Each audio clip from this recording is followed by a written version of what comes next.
You're listening to the Baha'i World News Service. Now live at local house of worship.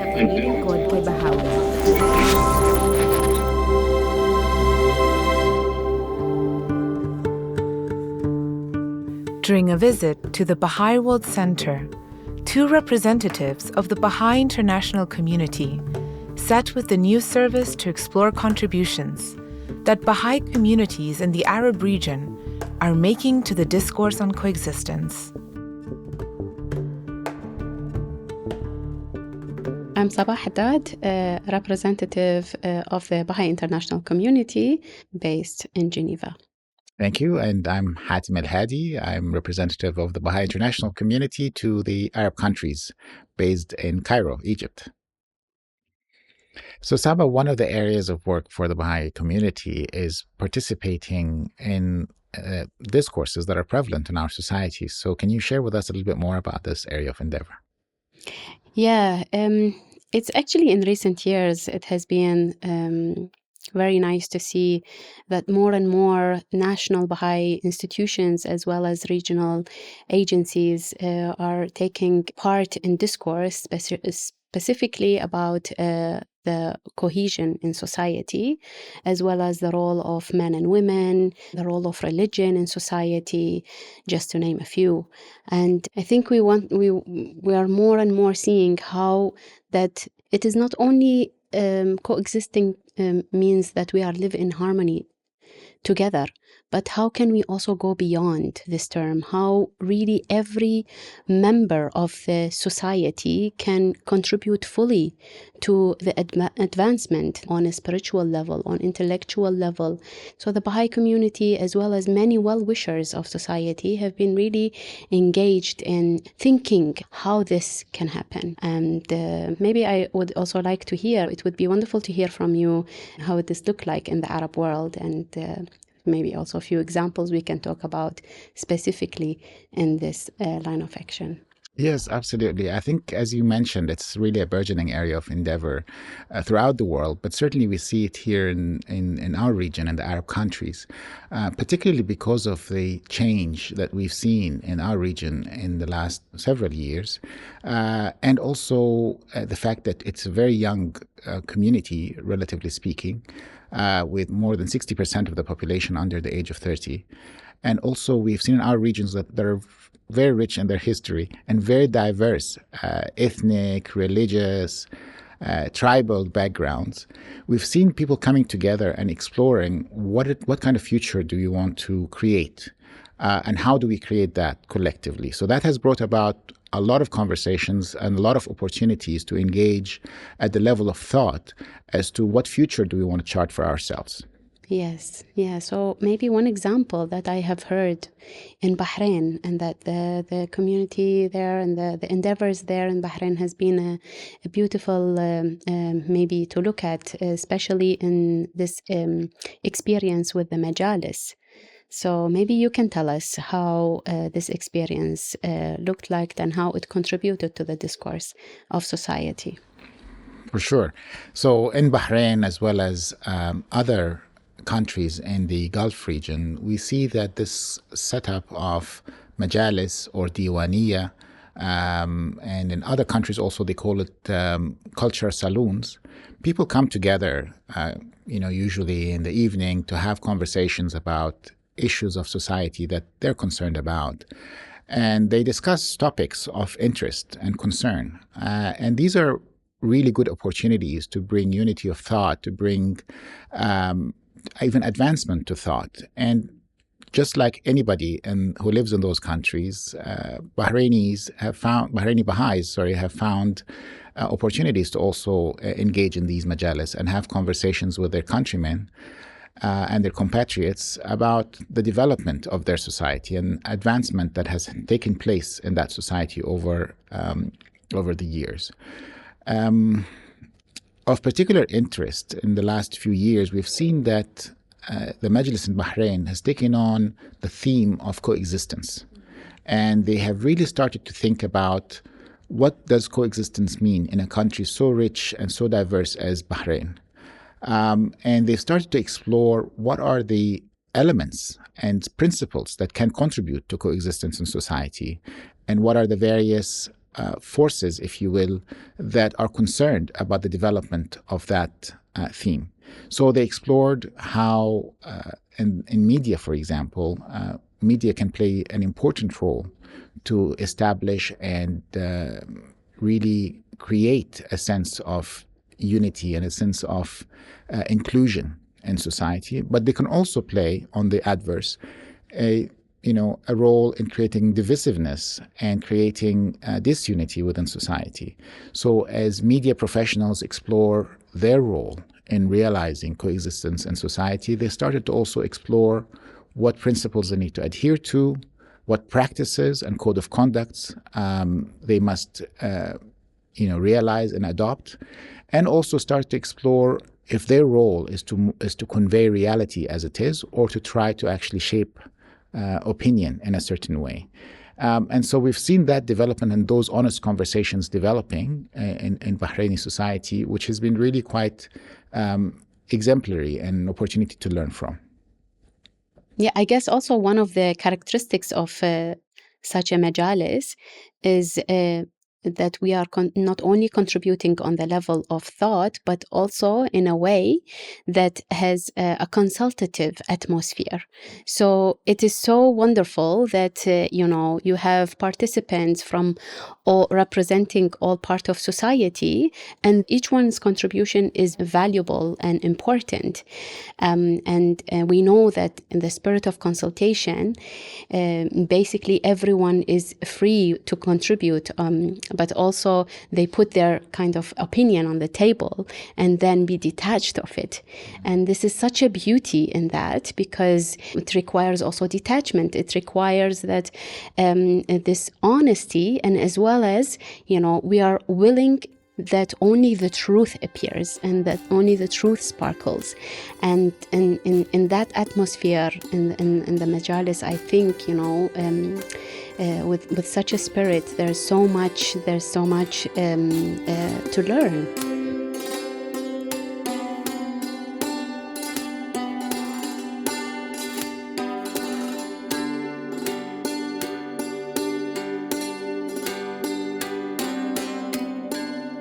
Saba, so as you're talking about this whole process of exploring the truth and how that, and we are very lucky in our part of the world that we do have these social constructs where people come together and have these conversations and listen to one another and explore reality. That's essentially what it is. They're trying to read their own reality, and they're trying to identify how can they, possibly work together or collectively in order to advance materially, spiritually, intellectually as a society. And so we are very lucky to actually have those social constructs and these setups in our society. So I was just reflecting on that actually as you were talking about it.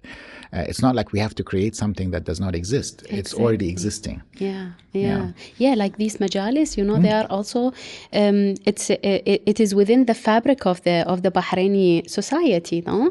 But how we can also look into bringing on the level of thought, on the level of these principles that are so important to reshape our future, to see that really every human being is a contributor to the society building, and it's not there is no segments or divisions, and as well as we are also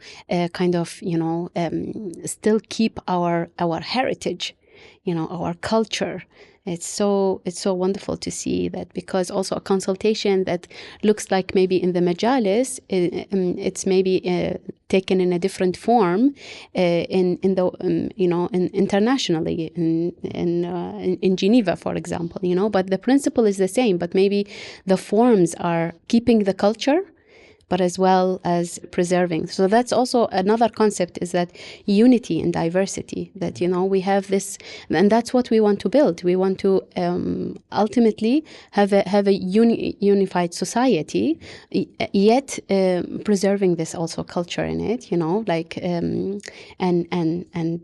reshaping this culture based on these profound principles that the Baha'i community is offering.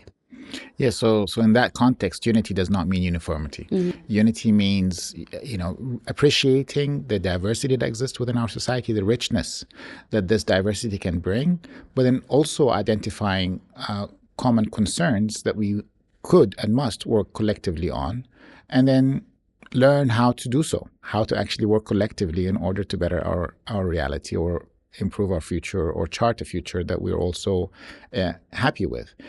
Because divisiveness does not lead anywhere good. History tells us that. And unfortunately, our very recent past and in some parts of our region, also some of our current reality shows that when there is divisiveness, when there is conflict, we see spread of illness, we see increase in poverty, we see all sorts of challenges and suffering to people. And the way out of this is to figure out, how do we get along? How do we live collectively together? And so what are the principles that we need in order to realize that? Also one of the things I was thinking about as you were explaining is that besides coexistence, we started to identify in the Arab region sub-themes that are relevant to coexistence. For example, this whole, issue of the role of women in society. Again, in our region, we deal with this topic and we have a lot of conversations about it. And, you obviously grew up in Iraq, you studied there, and maybe you can share with us a little bit more on this topic from your vantage point, from what you've seen. And I can also share a little bit of experiences on those discourses in the region. Mm-hmm. Yeah, I think also a beautiful experience that we also see is actually in Tunisia, how that, how they went beyond coexistence into citizenship. And what do we mean by citizenship? What does it mean that, when we have the role of women, when we have the equality between men and women, then also citizenship is a little bit, reshaped in a way that, we don't want division, that all segments of society have equal parts. Very much so. So, again, it's not something to hide in our recent past as Arab society that we have been coming to grips about the contribution of women in society at all levels. And we're also realizing that, we cannot have half of society being deprived of opportunities for their contribution and their advancement.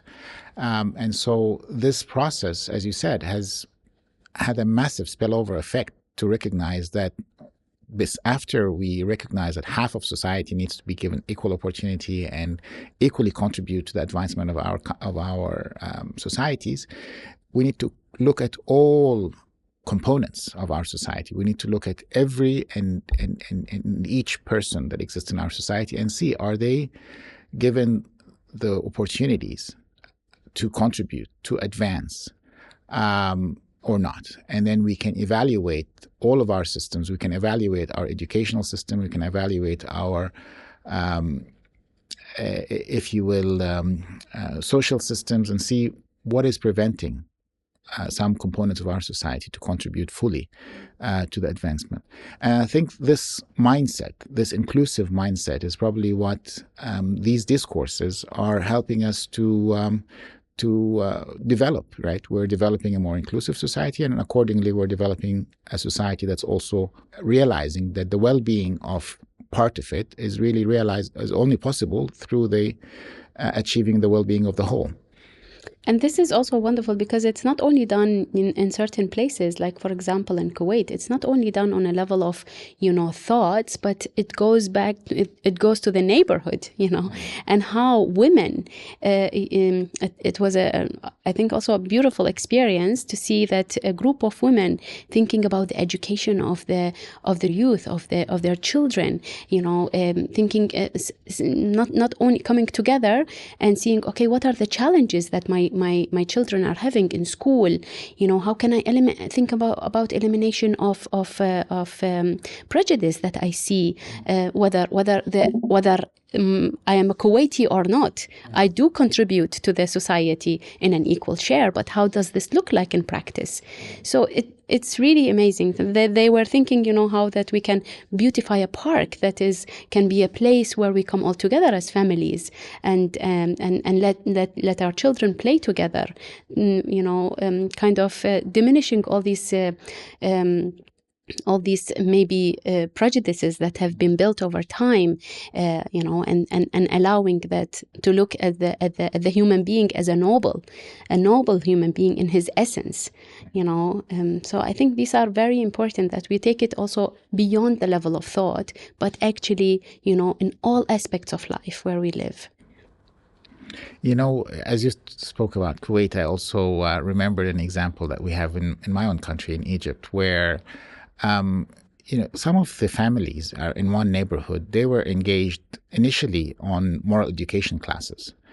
And as these classes developed and children were coming back to their homes and sharing with their parents what they're learning, their parents were realizing that some of the things that they hear from their children are not something that they can read because they're not necessarily educated.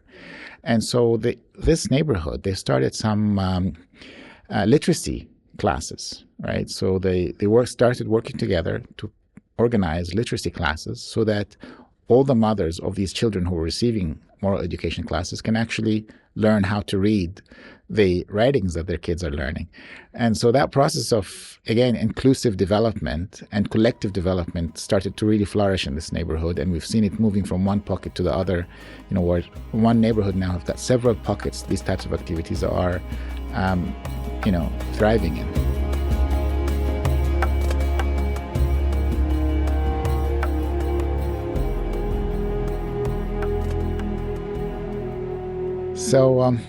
So it's very interesting how these conversations that are happening at the national level are also finding expression at the grassroots level. And in fact, they're being informed at some of the experiences that the Baha'i community is developing at the grassroots level. So I was just curious if you could share with us some stories about how that happens. When you have a neighborhood that is, I think we can see it more tangible, because that's where, if you and a couple of your neighbors and on your street where you live, you're kind of united in action, putting these principles in action, you see it much more strongly, this transformation.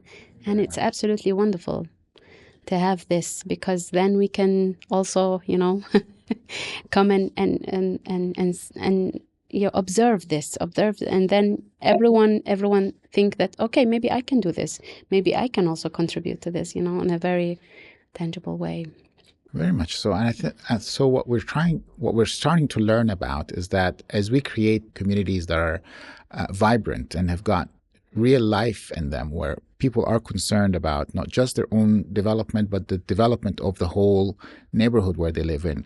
This becomes a prototype for us to look at, to learn from, and to explore how and if this could be replicable in similar places, right? And I think that attitude of learning and that attitude of curiosity and really wanting to see how these lofty principles that are discussed at the level of discourses in our society, which is how do we coexist together, how do we establish societal unity. These are issues that are getting thinkers and social actors really concerned, right? And then what we're trying to do also is to figure out how can these thoughts be applied at neighborhood level? How can we create prototypes that we learn from? And also when you're learning in such small scale, you can build capacity and you can start to, develop capacity that can be applied in other places after you've got sufficient strength in one neighborhood, etc. So it has so many benefits and has such a massive ripple effect that can be realized. So there's definitely a lot of connection between exploring these topics at the level of thought, but also exploring it at a practical level. And I think both of them can enrich each other. Yeah, thank you. Yeah. So I'm also wondering that how, we are talking about coexistence and we are talking about harmony in society, but how can we also go beyond that? How can we tap into our true identity as human beings, who we are? We are noble beings, but what does this also, how can this profound concept find expression in discourses? I would like to maybe hear your thoughts in this. So I think the question of identity that you raise is one that a lot of thinkers and even artists in our region have been exploring as of recent times. And it's a question that's raised by all of us. Who are we? Are we Arabs? Do we belong to a particular nationality? Do we belong to a particular religion, ethnicity? And as we explore the richness of our region, these questions become very important, of course, and they have to be explored. But also, can we explore these questions while realizing that we might have common identity that transcends all these differences and limitations? That's not to diminish the importance of these identities that have been identified earlier, and that we talk about them and we feel very proud of them.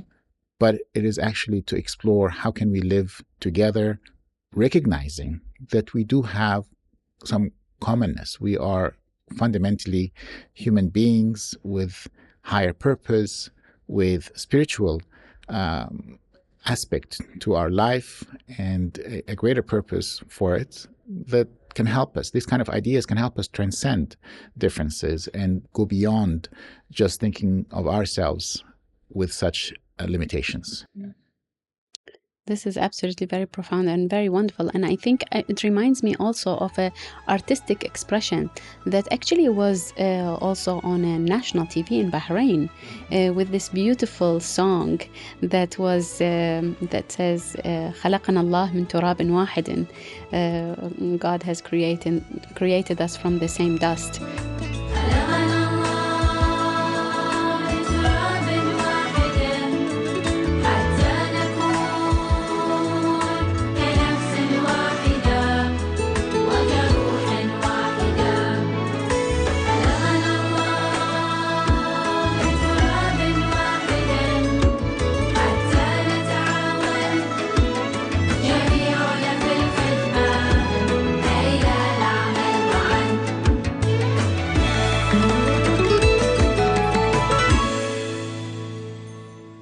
So it is so wonderful to see how that, such a profound concept being expressed with artistic view, but really it also allows us to think, okay, if we are created from the same dust, what does this mean? What does it make difference, from others, to see ourselves that we belong to a one, one essence, and how we act accordingly, how can this concept go so beyond now, coexistence, but how we are in our essence is one, this will allow to really,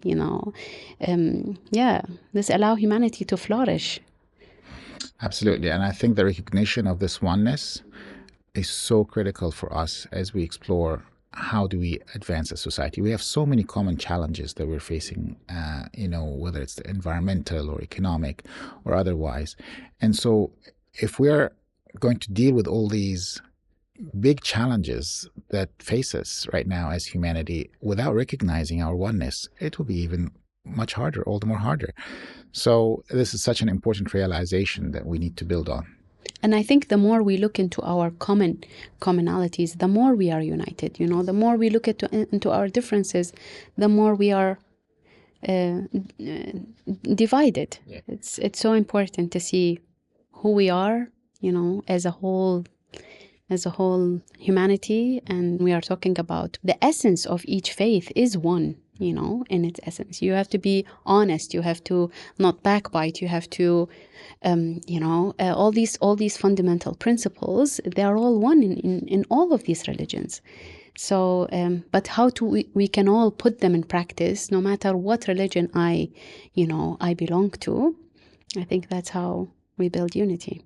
I think it is really wonderful that we are able to think globally as yet also on a national, and especially for our precious, Arabic land that we feel so much belonging to explore these ideas together, to see, how can we go from just having a concept and believing in such to really put it into practice and on the level of discourse and thoughts. And it's been absolutely wonderful to have this conversation with you, dear Hatem. Thank you so much. Thank you so much. I also feel a lot of hope for our region, and looking forward to explore that more with everybody in our region.